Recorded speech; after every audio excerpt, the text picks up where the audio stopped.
Perkenalkan, nama saya Monika Ramadhani dengan NPM 202214500332. Di sini saya akan melanjutkan pembahasan tentang perkembangan perekonomian di Indonesia pada masa Supply Seeders. Di poin ketiga ada masa kepemimpinan Susilo Bambang Yudhoyono. Kebijakan kontroversial pertama yang dilakukan Presiden Susilo Bambang Yudhoyono ini yaitu mengurangi subsidi BBM, atau dengan kata lain menaikkan harga BBM. Kebijakan ini dilatar belakangi karena kenaikan harga minyak dunia. Anggaran subsidi BBM dialihkan ke subsidi sektor pendidikan dan kesehatan, serta bidang-bidang yang mendukung peningkatan kesejahteraan masyarakat. Kebijakan kontroversial pertama itu menimbulkan kebijakan kontroversial kedua, yakni bantuan langsung tunai BLT bagi masyarakat miskin. Namun kebanyakan BLT tidak sampai ke tangan yang berhak, dan pembagiannya menimbulkan berbagai masalah sosial. Kebijakan yang ditempuh untuk meningkatkan pendapatan per kapita adalah mengandalkan pembangunan infrastruktur massal untuk mendorong pertumbuhan ekonomi serta mengundang investor asing dengan janji memperbaiki iklim investasi. Salah satunya ialah diadakannya Indonesia Infrastructure Summit pada bulan November 2006 yang lalu yang mempertemukan para investor dengan kepala-kepala daerah. Selanjutnya, di poin keempat ada masa kepemimpinan Joko Widodo. Pada masa kepemimpinannya, Jokowi menghadapi sejumlah tantangan eksternal maupun internal dalam mengusahakan pertumbuhan ekonomi yang tinggi. Pada saat itu, pertumbuhan ekonomi Indonesia terus melambat dalam 4 tahun terakhir.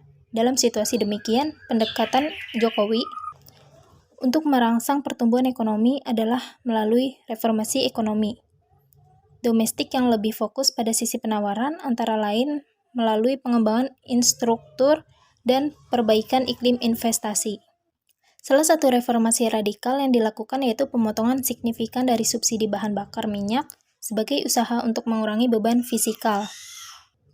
Jokowi melakukan reformasi dengan menghapus subsidi BBM premium, memberikan subsidi tetap 1.000 per liter untuk solar, dan mengikuti mekanisme pasar dalam penentuan harga. Langkah reformasi yang berani ini berhasil menciptakan ruang fiskal yang sangat dibutuhkan untuk membiayakan sejumlah agenda pembangunan lainnya, terutama pembangunan infrastruktur. Tetapi pertumbuhan ekonomi pada tahun 2015 terus melambat dan pembangunan infrastruktur pun berjalan cukup lambat. Presiden Jokowi memutuskan untuk kembali melakukan langkah reformasi ekonomi melalui peluncuran paket kebijakan ekonomi pada September 2015. Pada bulan Juni 2016 telah terdapat 12 paket kebijakan ekonomi yang masing-masing berusaha menyelesaikan permasalahan kebijakan yang berbeda-beda. Namun dapat disimpulkan bahwa dalam periode ini pemerintah Jokowi tidak lagi bisa mengandalkan ekspor sebagai sumber pertumbuhan karena ekonomi global yang melambat serta harga komoditas yang masih rendah. Berikut adalah contoh studi kasus analisis sisi penawaran di Indonesia pada industri pertanian di Indonesia. Jadi faktor-faktor yang mempengaruhi sisi penawaran dalam industri pertanian itu meliputi kondisi cuaca, teknologi pertanian yang digunakan petani seperti sistem irigasi modern atau pupuk organik, serta kebijakan pemerintah terkait subsidi dan regulasi harga untuk produk pertanian tersebut.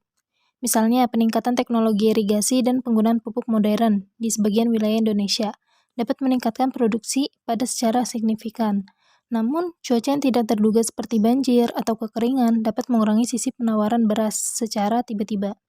Demikian pula, kebijakan pemerintah yang mendukung atau mengurangi subsidi untuk sektor pertanian bisa mempengaruhi jumlah produk dan ketersediaan komoditas pertanian di pasar.